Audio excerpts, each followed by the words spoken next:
పొద్దు పొద్దున్నే హెల్లో అంటుంది, పొద్దు పోతే చాలు కళ్ళొకొస్తుంది, పొద్దస్తమానం పోయినంత దూరం గుర్తొస్తుంటోంది.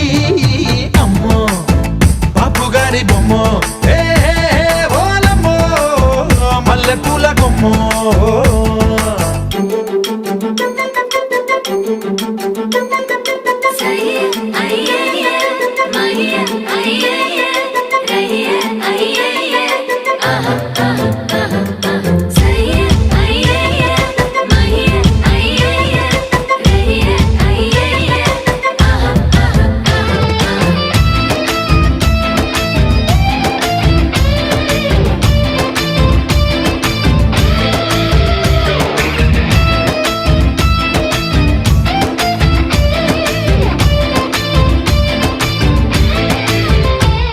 ఏ మాయాలోకంలోనో నన్ను మెల్లగా తోసేసింది, తలుపులు మూసింది, తాళం పోగొట్టేసింది.